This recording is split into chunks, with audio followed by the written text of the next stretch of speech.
Hello, YouTube. In the center of this story is a researcher named Vladimir Pushkarev.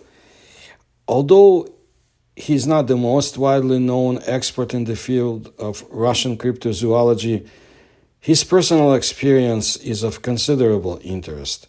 And I have to tell you that I read recollections of people who had gone to expeditions with him, and he was a very much liked person, very friendly, very knowledgeable. Vladimir graduated from Rostov State University, specializing in geology. In the course of his professional career, he spent a lot of time in the Russian north, where in communication with the locals, he learned about the existence of hairy creatures of humanoid form, which the locals do encounter quite often. Here's what he wrote about his experience. It happened in the autumn of 1972 when I was working in the Ust-Tselemsky district of the Komi Autonomous Soviet Socialist Republic. There, for the first time, I heard many stories about strange forest creatures allegedly seen by locals in the dense forests of the Arctic. The fact that they are called leshi or leshachicha, forest goblins, does not mean that these are just superstitions or prejudices. There are a lot of stories of this kind. A variety of people talk about them. The Komi, the Russians, the Nenets, both old-timers and those who happen to be in these places recently. Many of them have personally seen this creature. Others have heard a lot about such creatures. Most of the descriptions are realistic and do not contain fantastic elements. Thus, it is assumed that we are talking about creatures belonging to our terrestrial world and having an ordinary appearance. Vladimir Pushkarev became so interested in this topic that he left geology, entered the Faculty of Biology, and began organizing expeditions to search for relic hominids. The main area of his search was the Yamalo-Nenets Autonomous Okrug, or region. In his report, he wrote, on July 23rd, 1975, we went to Salihard. From there, rented a motorboat, since movement between settlements in this area is possible only by water. Sailing along the Abi River, we were looking for a place as close as possible to the Ural mountains. It seemed to us that the Shurishkarsky district was the center in the village of Muzhi, was suitable for research. However, when we arrived in Muzhi, we learned almost nothing new. During our stay in Muzhi, indeed, some stories were heard, but they had such a fantastic bias and did not seem reliable for serious consideration. After that, we headed upstream of the Gornaya Ob River to the village of Vasyakhovo, which is located even closer to the southern slopes of the Urals. Here we encountered stories of a more realistic nature. The Shurishkar district, where Vladimir Pushkarev focused his efforts to find Bigfoot, is a swampy plain stretching between the lower reaches of the Ob and the polar Urals. The Khanty people who are engaged in reindeer husbandry, hunting and fishing, they live here. The locals call the mysterious creature Kul and are very afraid of it, which makes it difficult to talk about it. Often they even completely refuse to discuss this topic because of their superstitions. Nevertheless, some residents with whom we managed to talk claim to have seen a forest humanoid inhabitant, whom they call Kul, which translates as devil, goblin, or forest man. In the folklore, this creature with some fantastic features is known as Mek Iki Okuran Abi, which means two-legged devil. Vladimir Pushkarev shared his observations. We toured the Vasyahovsky village council, visited the village of Ust-Vaikari and several small settlements nearby, as well as places where the Hanti are engaged in fishing. We talked to many of the Hanti fishermen, and they all repeated the same thing.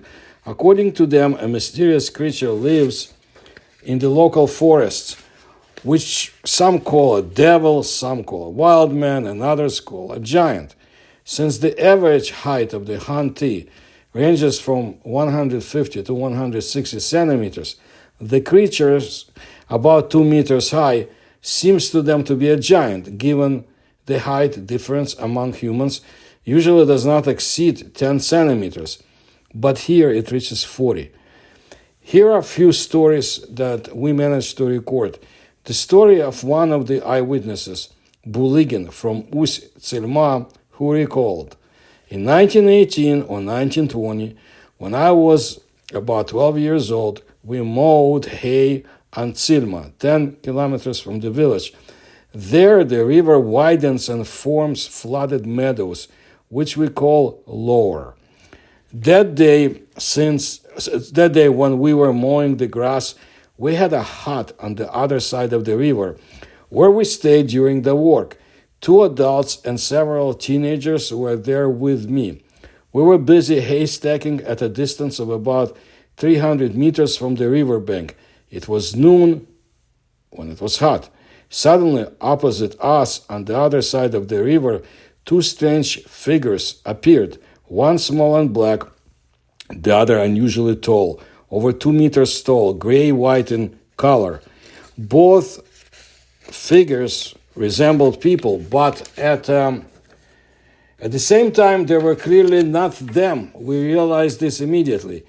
The job was abandoned, and we started watching them. The tall one was extremely tall, and there definitely couldn't be people there. And there was something inhuman in their behavior. They began to run around a large willow tree. The big one was running away, and the little one was chasing him. They seemed to be playing, moving at high speed. This lasted for several minutes, after which they rushed to the river and disappeared into the oak bushes. Later, we went to that place and found footprints. I remember the thumbprint well. It was very large. The thumb stood out especially, and there were 6 fingers, as it seemed to me. All the fingers were the same length and slightly apart. The tracks led out of the water, made several circles around the tree, and went back into the water. Now, this was told by Tenzianov of the Hanti. He was 60 years old at the time. One day, about 15 years ago, in 1960 or 1961, in August, I was walking along the shore of the Bolshaya Ob River at night. I had 2 dogs with me, who suddenly started behaving aggressively. They ruffled up, barked, and rushed forward, but soon returned, clung to me, and stopped barking. Almost immediately, 2 creatures came out of the forest. One tall, more than 2 meters, the other one shorter. I was scared because their eyes were glowing like red coals. As they passed me, their gazes met mine. Their eyes flashed in the dark. They had no clothes on. Their bodies were covered with thick but short hair. Their faces and bodies were black.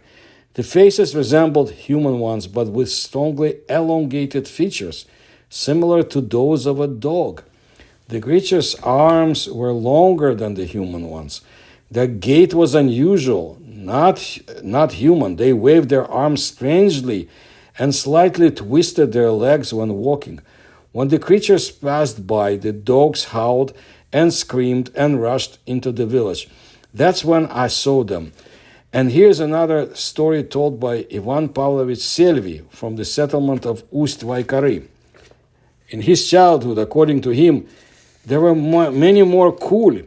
He describes Khul as a tall creature with large dark red eyes and a wide mouth, whose chin was distinguished by a large white bone. The creature's cheeks were wrinkled and was completely covered with fur. The hair on the head as well as on the body was short. Ivan Pavlovich saw him at a distance of about 15 kilometers from Ust-Vaikara and about 22 or 23 years ago, one autumn evening. He and his friends were going to get water when they saw Kul standing 50 meters away from them, surveying the surroundings, holding his head high. The creature's legs were of different colors, and fur covered its entire body, including its face and head. It stood for a while and then walked across the ice to the other side. The ice cracked under its weight.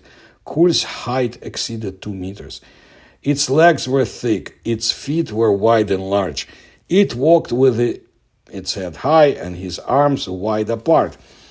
According to the old man, Kul was afraid of water and lived in the forest under the trees. In winter, it did not freeze, finding shelter under a large tree, where it was warm. Kul, they don't talk, they just make squeaky noises. An eyewitness named Petrov, the director of a raw material processing plant, told the following. In the spring of 1945, he sailed along the Vaisala River to the Napkin Sands, a place considered unlucky by the Hanti. He stopped on the shore to set up the tents. After catching some fish, he built a fire, hung a pot of fish on it, and went to check the nets. When he returned 20 minutes later, he found that the fire had been extinguished. The pot was lying on the side, and the fish was on the sand. Petrov rekindled the fire, hung up the pot again, and went to the nets. Returning 15 minutes later, he saw the same picture. The fire was extinguished, the pot and the fish were lying on opposite sides. For the third time, he built a fire, put the pot down, and hid in the grass nearby. Suddenly, a man of huge stature, all in black wool, came out of a dense spruce and birch forest, approached the fire, trampled it, threw the pot away with its foot, and disappeared into the forest with one step. Very scared, Petrov dropped everything and ran to the doctor, who, after an examination, assured him that he was healthy and sober.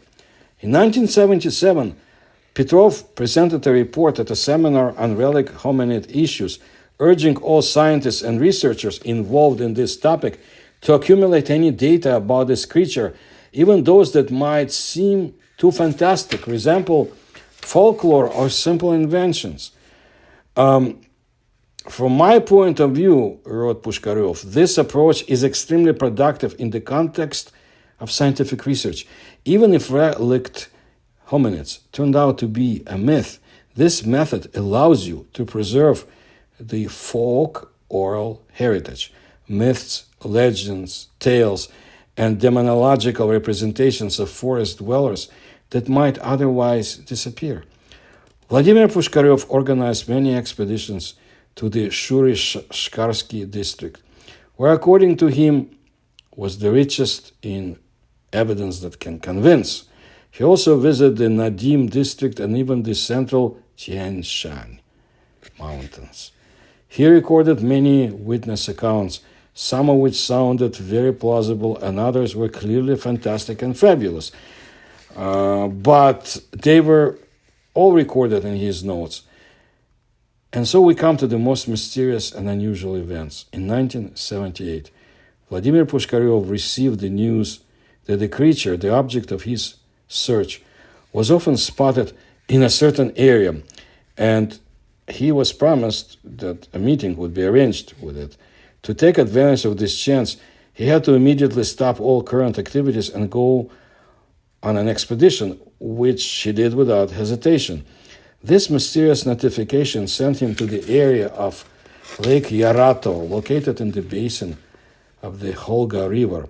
Pushkarev went on this trip in a hurry, fearing to miss a unique opportunity. Due to the urgency of the case, he set off alone, while taking with him the substandard equipment. On his last trip in October of 1978, he headed down the already cooling river in an inflatable boat. dressed in a light jacket and rubber boots, unaccompanied. In addition, Pushkarev did not take a gun, an axe, or even a knife with him on this trip. He was not a young man dreaming of science fiction, but an experienced geologist with many years of experience in the taiga. The only explanation for his behavior that I see is that the locals who promised to arrange the meeting could forbid him to take anything along with him that could be used as a weapon, fearing that the researcher would want to get the skin or the skeleton of the creature.